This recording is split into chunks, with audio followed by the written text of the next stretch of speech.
insertion, submission, amendments and omissions made by the National Assembly in the bill as passed by the Senate. Thank you, Mr. Chairman. سر جیسے کہ یہ سب کے علم میں ہے کہ اس اگست ہاؤس نے 27th کانسٹیٹیوشنل امینڈمنٹ بل پاس کیا اور یہ ٹرانسفرڈ کر دیا گیا under the scheme of constitution and law, اور وہاں پہ نیشنل اسمبلی نے جب ٹیک اپ کیا تو سرسے میں سر کچھ ڈیبیٹ جنریٹ ہوئی. دو چیزوں کے اوپر کچھ کنفیوژن تھی. ایک تو تھا کہ جو position of chief justice of Pakistan ہے وہ آیا ریٹینڈ ہے ان امینڈمنٹس میں یا نہیں ہے.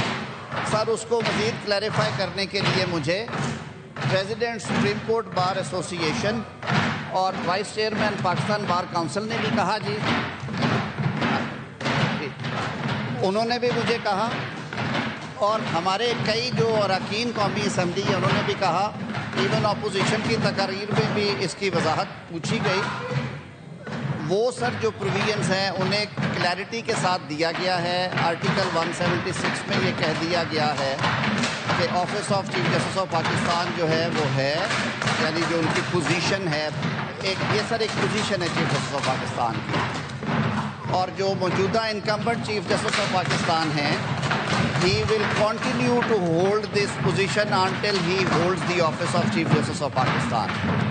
سر اسی طرح ڈیفائن کر دیا گیا ہے چیف جسٹس آف پاکستان کے پوزیشن کو، اور کہہ دیا گیا ہے کہ فیڈرل کانسٹیٹیوشنل کورٹ کے چیف جسٹس اور سپریم کورٹ آف پاکستان کے chief justice after the incumbent chief justice, ان دونوں میں سے جو سینئر ہوں گے وہ پوزیشن ہولڈ کریں گے چیف جسٹس آف پاکستان کی.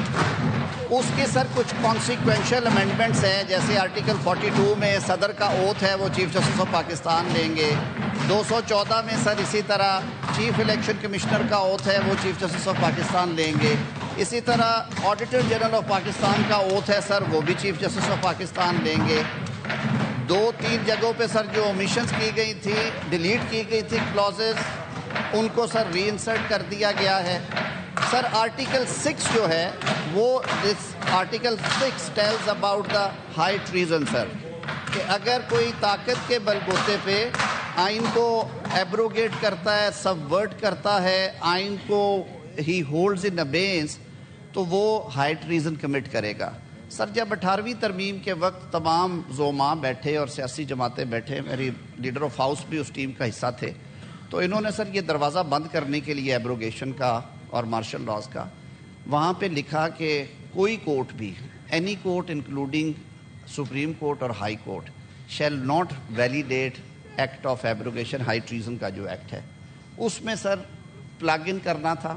وہ جب سیکنڈ تھرڈ ریڈنگ کی تو ظاہر ہے سر یہ ایک آن گوئنگ پروسیس ہوتا ہے، تو وہ وہاں پہ پلگڈ ان نہیں تھا. وہاں پہ فیڈرل کانسٹیٹیوشن کوڈ ڈالی گئی ہے. سو جو اب پڑھا جائے گا آرٹیکل 6 وہ پڑھا جائے گا کہ کوئی بھی عدالت پاکستان میں، چاہے وہ فیڈرل کانسٹیٹیوشنل کورٹ ہے جو انشاءاللہ بنے گی اس ترمیم کے پاس ہونے پہ، سپریم کورٹ آف پاکستان ہے یا ہائی کورٹس ہیں، وہ آرٹیکل 6 کی جو کلاز 1-2 میں جو بتایا گیا ہے کہ ایبروگیٹ کرنا، سبورٹ کرنا، اس کو ویلیڈیٹ نہیں کر سکے. تو یہ رستہ بند کرنے کے مترادف ہے مارشل لاز کا، تاکہ جمہوریت کا یہ سفر چلتا رہے.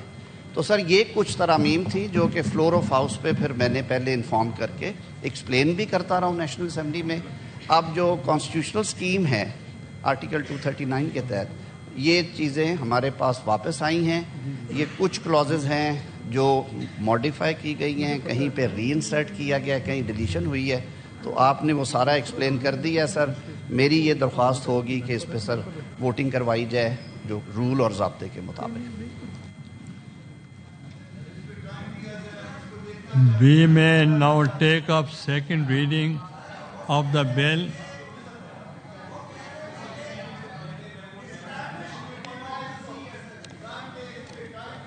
Yes, parliamentary leader آپ کو brief کر دیں گے چونکہ advisory میں he was there.